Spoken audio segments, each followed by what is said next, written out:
Gasoline is fading. From ICE to EV, the transition is on. Hybrid and hydrogen options are evolving too. Engineering the next era of movement. An evolution driven by necessity. Sustainable choices driving tomorrow's cars. The fuel debate intensifies. Flex fuel. Is it an alternative or a temporary fix? Lithium ion versus sodium ion? What powers tomorrow? Lower emissions, affordability, Sustainability. The future of car ownership is changing. Flexibility and access over ownership. Convenience. Redefined for a greener world. Germany's roadmap, precision, innovation, and collaboration. Stuttgart, where automotive history meets innovation. shaping the future with partners like India. The playoff begins. And for this playoff, let's invite upon stage Mr. Shubhranshu Singh, Chief Marketing Officer, CVBU, Tata Motors. Mr. Santosh Iyer, Managing Director and CEO, Mercedes-Benz India.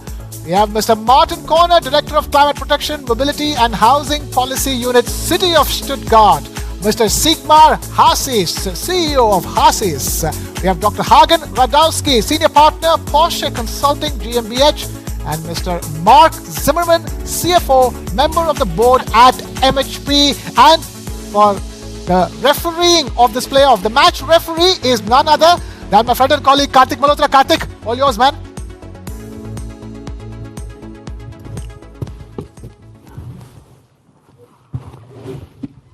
Ladies and gentlemen, good evening. I think everything that we've heard today pretty much culminates in something that we're going to talk about now, which is the automobile industry. We've spoken about green, we've spoken about sustainability. We also just heard Mr. Purnendu Chatterjee talk about sodium-ion batteries as an alternative to lithium-ion. But starting with the concept of future of mobility, I really want to understand, is there a future of mobility beyond electric mobility? Because right now, the buzz of the town, no matter which town you go to, from Europe to India, happens to be electric. Mr. Santosh Iyer, let me start with you. Is the future of mobility electric, electric only, or electric plus? See, we are in Stuttgart, where if you ask in 140 years back, and if you would have come here and asked this question, they would have said, and you do a market research, they would have said mobility means faster horse carriages. Nobody would have told a car, right, till the time... Sir, you're doing that already. You're using the Formula One engines in the Mercedes-Benz cars, and then you're combining it with the power of electric and hybrids, which are giving a mileage of 13 kilometers a liter. So I don't think the story has changed too much, has it? No, I think the brand thrives on innovation, and we have been pushing the boundaries. So the future to define is yet to be seen. But as we see today, there is no other alternative, at least in the passenger car space, than electric. When you have to decarbonize the industry, when you need to also get performance out of the car, I think if you tick all those boxes, right now it's only electric which offers. But future nobody knows. That's to put a time frame to say the future will never be anything apart from any other technology may not be entirely right. But at this stage, it's about electrification. It's about using electric cars.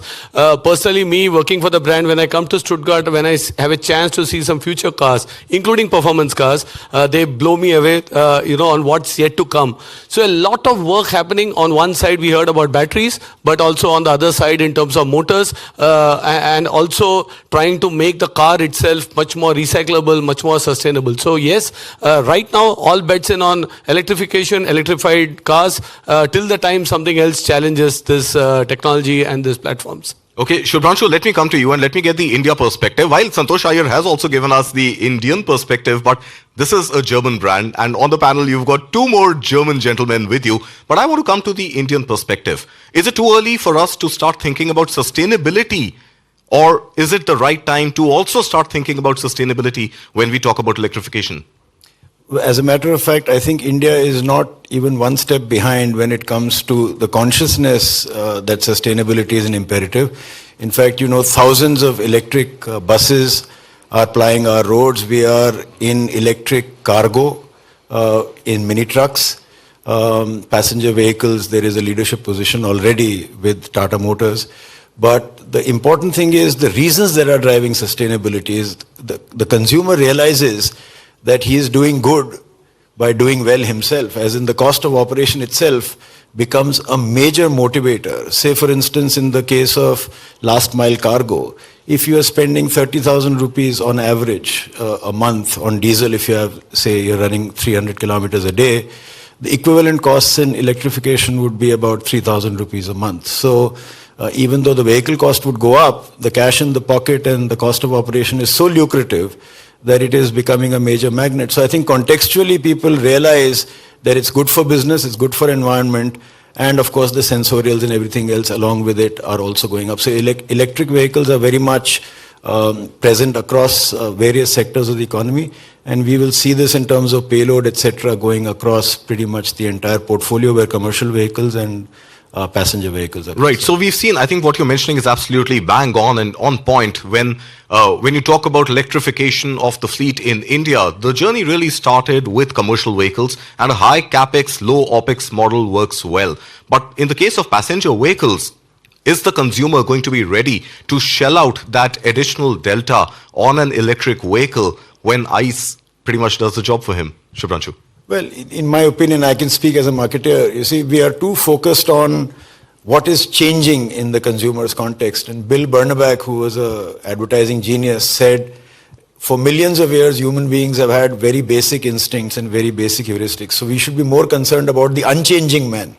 And the unchanging aspect of this is, if there's something new that offers you delight, that has novelty value, that has huge operating economic advantages, then, the adoption starts. And then the early adopters set the trend and the rest follows. So you know that the Nexon in EV from Tata Motors has a 70% market share now. Absolutely. And I think the accompanying infrastructure in terms of home charging and so many other things, the conditioning, the variables are all lining up. And so I think the future is very, very bright. And I think the passenger adoption is also happening not only because it's a fancy new car, but because they see the value in terms of what it does to the environment, and they want to make their own personal contribution as well. Okay, let's bring in the German perspective here. Dr. Hagen Rudowski, if I can throw a question to you. You're from the Porsche Consulting Group and Consultancy, and you sit on the board and work very closely on strategy. From the perspective of a German brand like Porsche, am I pronouncing it correct? Is it Porsche, Porsche, yeah, Porsche? It doesn't matter as long as you say it with a smile. Okay, so. Well, the smile is right here, as broad as yours. So from a consulting perspective, when you were on the drawing board really figuring out the electric strategy, what were some of the pros and cons, and what really made the pivot from ICE to electric happen for the Porsche Group? I think the point was already made over here when we say, electric is the future, there's no doubt. But let's not forget the most important person in our game, and that's the customer.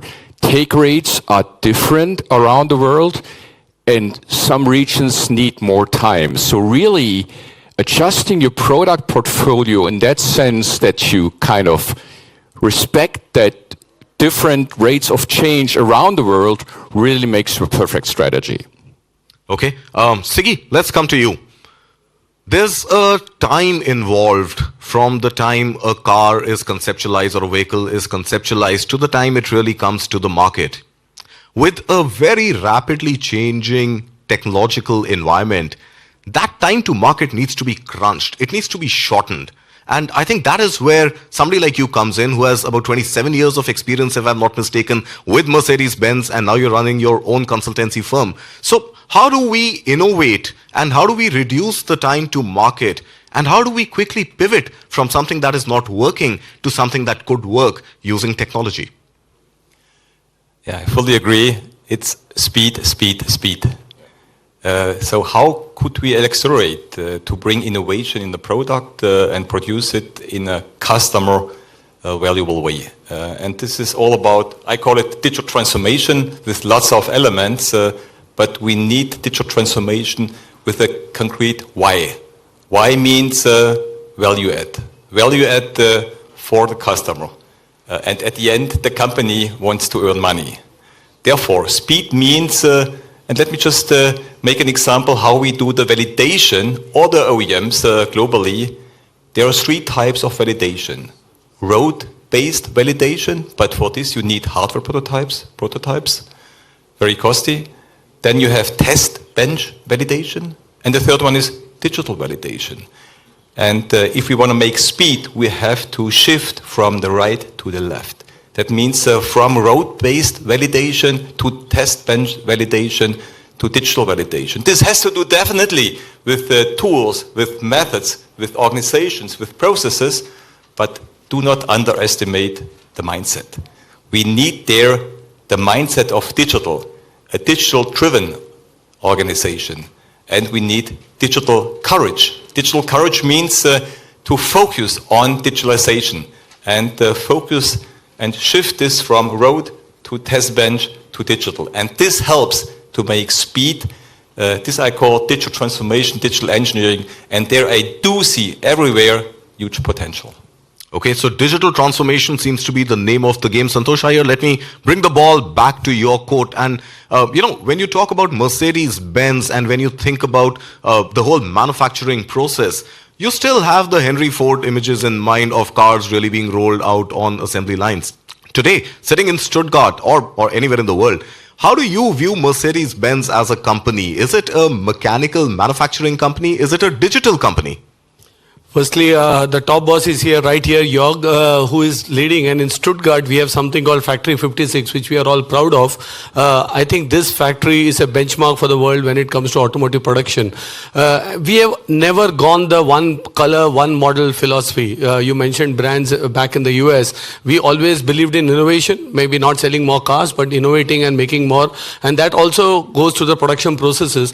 Thanks to our colleagues in Bangalore, we have this MBIDI setup. Digital twins, what he's mentioning is all being practiced. It's not a concept. And I think just to name, a lot of technology is coming in to ensure the manufacturing lead time as well as quality as well as processes are done up. So I think even in India, we are quite fortunate to imbibe many of those. Flexible production, we can also make an electric, because one of the question was also how do you now change based on customer demand your production processes.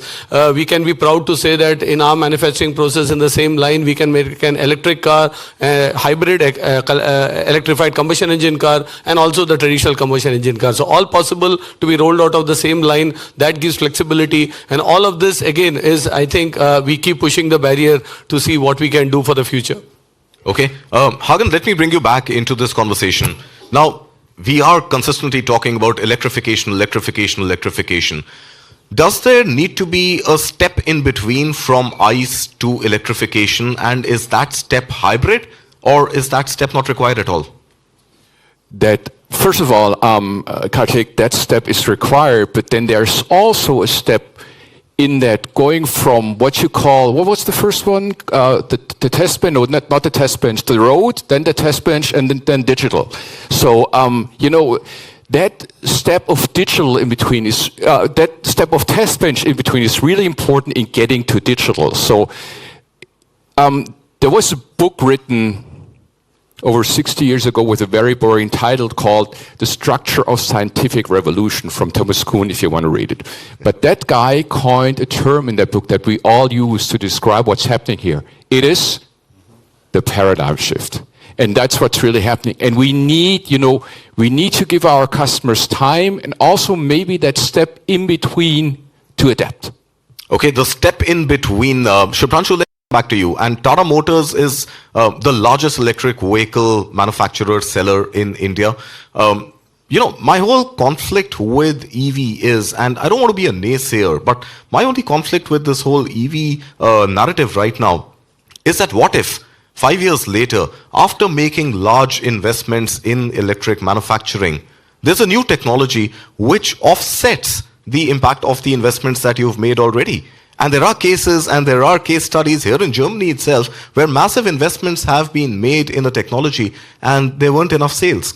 So how do you quantify and qualify that risk-reward ratio when you adopt a new technology? I'm saying no. Firstly, there is no dance of probability here. It's quite clear that the world needs to move towards a more sustainable mobility. And time and the future only move in one direction. So when people have already adopted that... Do we know it's the right future?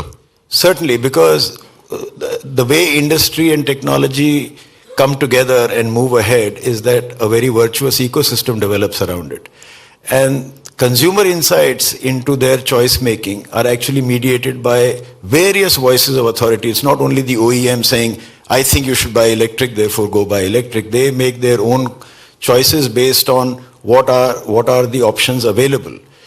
Take, for example, what has happened in communication or content, for example. The choices that were made, if people said, oh, I should not move away from a landline telephone because who knows if this cellular thing will ever come down in terms of cost, the adoption would not have kicked off. When NASA sent a man to the moon in 1969 July, the total computing power in NASA was less than what's available in an electric iron today. Right. And an ordinary hand phone, a smartphone would have more computing power than the entire planet had. If they said, you know what, I'm sending a man to the moon, but what if the technology changes in between, I can't get him back? There is inherent risk in every business decision that you make. But I think the propensity to consume, the virtuous positive cycles that have kicked in, and I think a global supply chain coming together makes it pretty sure, pretty certain that this is the intended direction, and I think we will move all the way. Okay, and this actually brings me to a small elephant, but yet an elephant in the room, and this is something that my colleague Sandeep just addressed some time back, but I want to bring it in the context of manufacturing of electric vehicles. And Siggy, let me come to you with this. There is this small elephant, a fairly large one actually, I stand corrected, called China. When you talk about electrification of fleets, when you talk about electrification of mobility going forward, the huge dependence on China is something that India and Germany, to my mind, will be able to do very little about in the foreseeable future. How do you view that? So I mentioned I spent 3 years in China during my 27 years at Mercedes, and definitely it's our biggest market. This is the current status, and this will stay, not just for Mercedes, I guess, for other OEMs as well. But now I'm not a Mercedes guy anymore. Now I'm independent, and I have my own opinion. You can speak your mind then. And therefore, it's good to have their local production. That's a first good starting point. And we can be proud of this, and we have to expand this.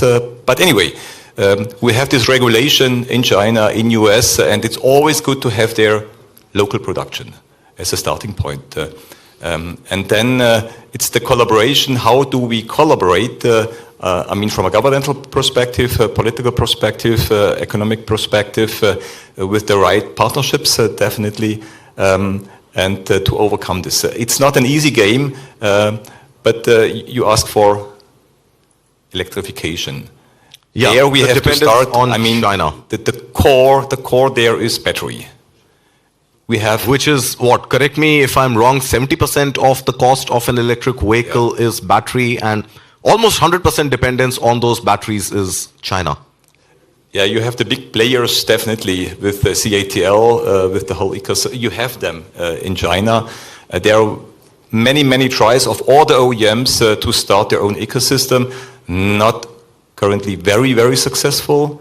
So therefore, we have to find there a good solution. I still believe there must be a common approach of OEMs to come there up with a alternative, with a common alternative. Okay. To be not 100% dependent on this situation, definitely. But I do not see currently the successful startups, the successful joint ventures, but I would push them, I would encourage them to continue. At the end, we have to make money. At the end, we have to steer the innovation. You said on the way from liquid to solid. I guess this is an important step. It's all about battery, but do not forget the next step with the cars with the big wheels. We already started, which is fuel cell.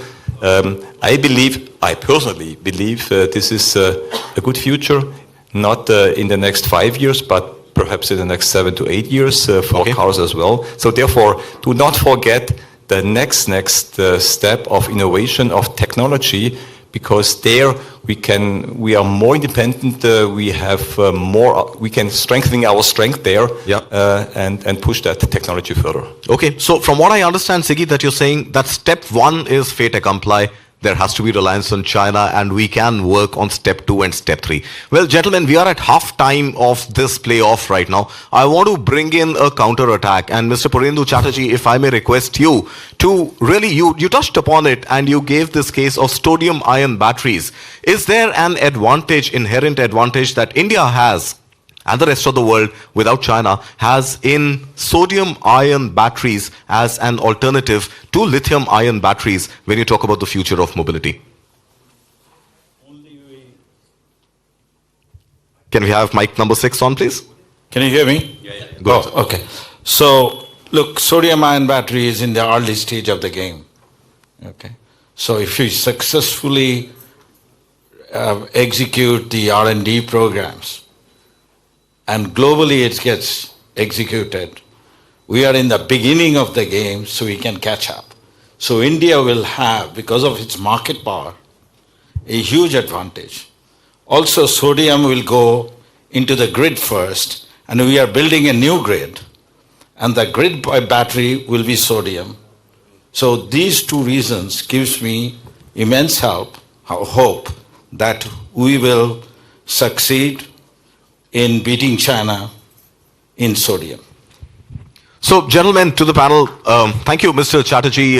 Gentlemen in the panel, I really want to come to this question right now about alternatives to lithium ion. Are there conversations in boardrooms about exploring these new technologies, especially lithium ion? Santosh Iyer, if I can come to you. Well, I can only urge all of you and some of my Indian friends who have come in that 200 meters away, if you go to the museum and you start from the first floor and you keep coming down, you will see the evolution of cars, technology, and how things have happened. And you will see that nobody could envisage the ground floor cars when you start from the 1886 on the first floor. Similarly, on technology, there is, of course, solid state, many others. We are having this company, YASA, which make motors. It's just not the batteries, as I said. It's also the performance coming out of motors. A lot happening, lot will continue to happen, but for us, we have to keep the customer in the center today. Today's mobility need cannot be met by a technology of 2040, and we cannot wait. We need to give something to the market which the customer wants in a sustainable way, in a decarbonized manner as much as possible, because let's accept we are part of the problem. I think in the earlier panel, we mentioned Delhi air quality versus other places. So we can keep postponing. We can say that let the customer wait for the best ever technology to come, the most low cost solution to come, the supply chains to get corrected, but then at whose cost? And that cost is public health, that cost is environment, and that cost is our children's future. And this is something, if we collectively agree that yes, we need to drive today the change with the available technologies, because they are great. Today's electric cars, at least what we make in India, they give 700 kilometers range. We in fact did a Guinness Book World Record in India of driving a car by an independent person with on public roads, not on test tracks, and that car did 900 plus kilometer range in India from Bangalore to Bombay. So I think it's all there today. Of course, there will be better technologies in the future, no doubt. But the customer of today wants a car today for his mobility needs. And then again, as Mercedes-Benz, we are in luxury mobility, so they go a bit beyond car, a bit beyond just the basics to see what kind of comfort. And I think we have not discussed much on the software bit of the car. I just wanted to come to the software part. The differentiator will be the software. Today, we have the MB operating systems in our car. This is the experience that will differentiate cars, brands, and products and services. And I think that's a lot to be done there. A lot of focus is on the hardware, which is this battery. But if you take this out, I think that will develop. All of us will find solutions. The car of the tomorrow will also be more software defined, just not battery defined. Right, which is why I began by asking you that, are you a mechanical engineering company or a software company? A digital company, but great. I think I have the answer now. Dr. Hagen, if I can bring you into this conversation now. Minus hardware, what is the future of mobility? Talk to us about the software and talk to about artificial intelligence and machine learning and self-driving cars and, all the beautiful geeky stuff about automobiles. Take us through it. Yeah. So the paradigm shift I talked about, that's really, this is it. For over 70 years, we first had a beautiful design, then we put in more and more electronic control units, too many by now. And then at the end, we did try to put it all together with one piece of software. That no longer works. So this is the age of the software defined vehicle. Yes, you've heard this before, but no longer design first, then ECUs, then software. Today it's software first, then a few ECUs, and then we can go into any beautiful car like any Porsche. So this is the basic idea. And along the way, AI helps us to be better in coding, to be better in design, to be better in supply chain. Okay, but you talk about AI and I get the jitters, I get the goosebumps. I really don't want to still believe that AI can be used to a point where the car is going to drive itself. I still want to be in control. That moment is very close, but we've been waiting for it for a very long time too, I admit. So we're somewhere in between. So are you scared of that moment as much as I am, or there's something else which is holding back automation and self-driving cars? It's more the perception and maybe also a little piece of missing regulation. But if you go to San Francisco today, you can already experience that. So it's there. It's more about, how do we deal with the biggest topic for autonomous driving, which is mixed traffic. That's really the challenge. So if you go on the road, all those other cars still will be there. What do we do about it? That's what's keeping us up a little bit here. Okay, Singh, let me bring you in. You talk about crunching timelines and the time to market and really getting the technology, the software part to work much quicker to get cars rolled out sooner than they used to earlier. I believe the timeline has been crunched from 4 years, or from 5 years to 4 years, and now you're working on crunching it from 4 to 3. Yeah. Talk to us about the role of artificial intelligence and connected technologies in crunching this timeline from a manufacturer's perspective. Let me start a little bit storytelling. 10 years back, when I had a discussion with Ola Kalenius, and I asked for some money for the digital twin, he said, okay, Sigi, give me 3 numbers, how I can measure your success and how you want to bring benefit for the company. And I know he expected KPIs. And I said, Ola, 30, 12, 1 ready. And this is always time, cost, quality. So time is only one aspect. It's cost and quality as well. These 3 dimensions. At that time I meant 30% hardware prototype production, 12 months acceleration in the product creation process, and first time right, that means no postponement of your market entry dates. This is time, cost, quality, and what I've learned there, make your targets measurable. And if you are measurable targets, you can track them. And this helps you to do the digital transformation. Coming back to AI. AI you can use along the enterprise processes in engineering, production, sales, after sales. You can do AI in the car as well, in the behavior. So therefore, 2 areas. In both cases, it's super important, and I'm doing a lot of AI projects with a lot of startups. Not focus only on the technology. Yes, it's Gen AI. Yes, it's deep learning. Yes, it's neurosymbolic AI. It's knowledge graphs. Combine the right algorithms, but even more important, have a deep knowledge of your business processes. And if you know your business processes, and that's true for engineering, for production, sales, and after sales, knowing you have the right data and you have first to do your homework before you start the AI.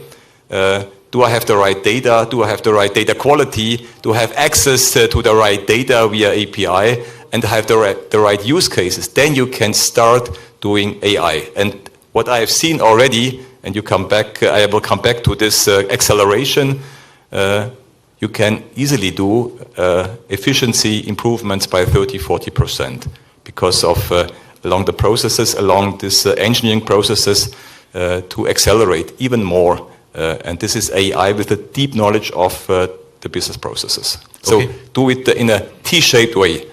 Okay, so KPIs, and talking about KPIs, Shubhranshu, if I can bring you into this conversation now. Is there a KPI for Tata Motors to make its way into Germany? I haven't seen Tata Motor cars in Germany yet. What is the roadmap?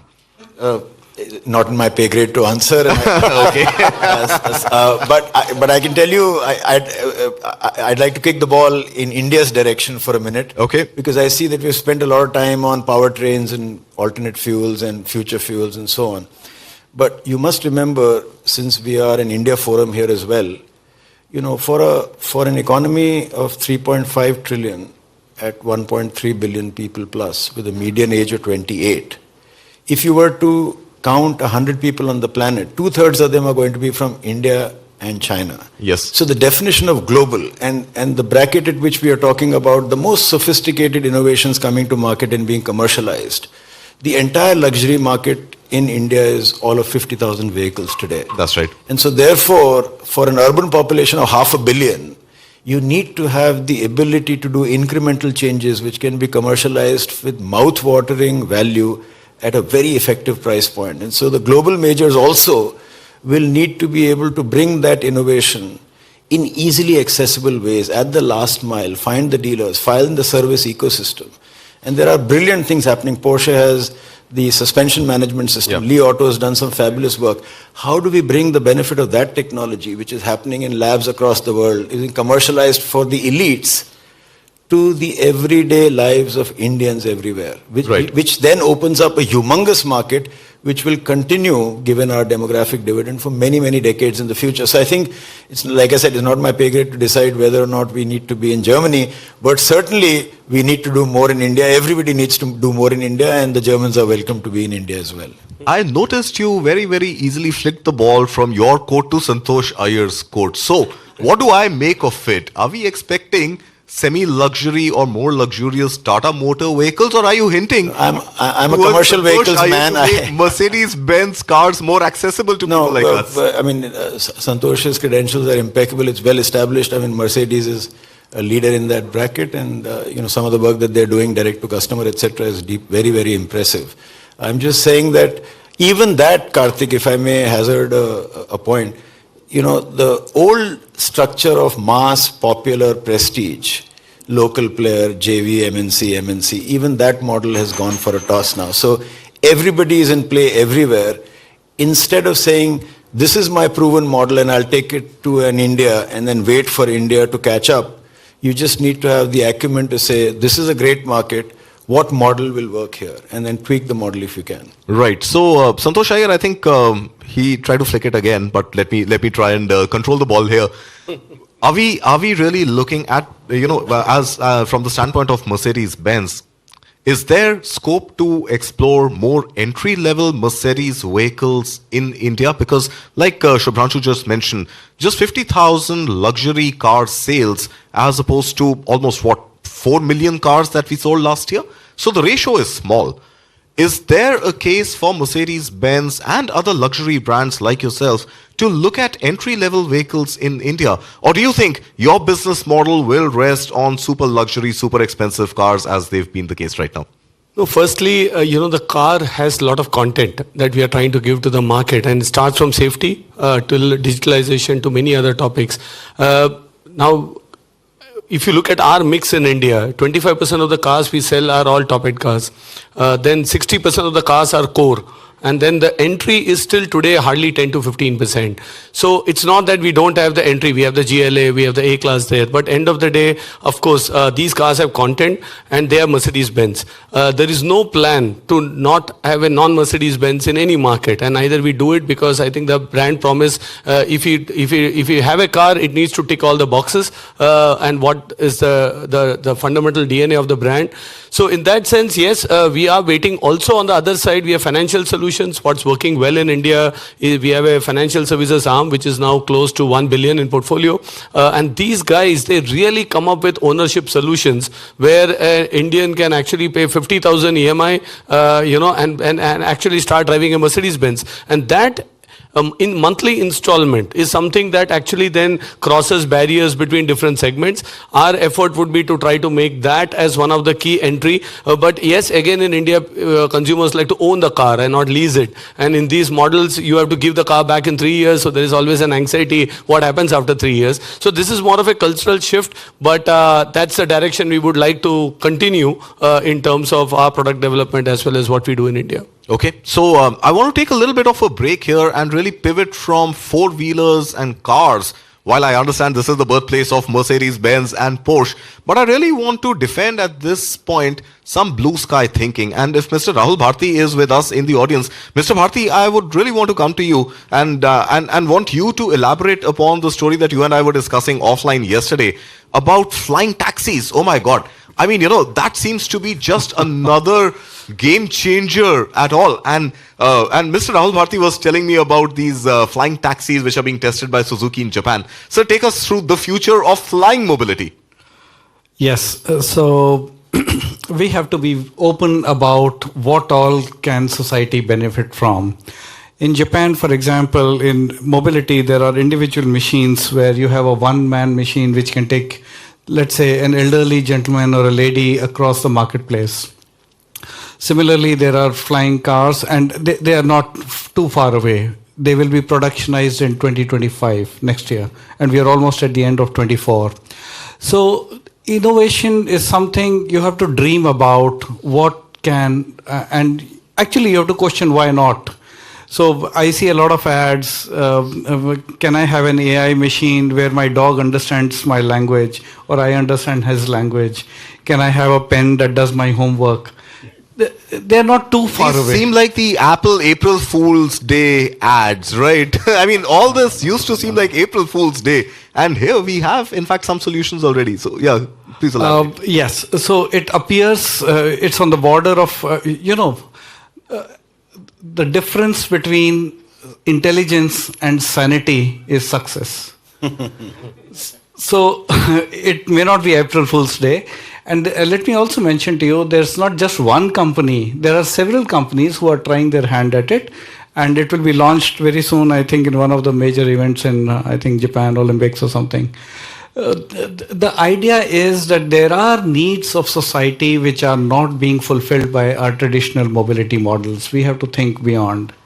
Okay, we have to think beyond. Gentlemen, how are we thinking beyond as players in the auto sector? Shubhranshu, I'm sure you may not want to disclose all the strategy in front of Maruti Suzuki, one of your closest competitors back in India. But blue sky thinking, how relevant is that in boardrooms, in decision-making processes? I think the point has already been made. The biggest change in automobiles or mobility per se has been the development of digitalization in every part of its operation. And I think outside of financial services... I understand the process. I'm saying from a product innovation perspective. I'll just come to that in a second. So point I'm making is, little incremental changes when looked at in aggregate in a market the size of India are massive changes. So for example, the way in which the automobile was conceived of and the entire industry grew, say in Europe, is a very large market of very few people, each having a lot of money. You come to a developing market, say in India, the paradigm shift is that it's still a very large market in aggregate of billion people, each having very little.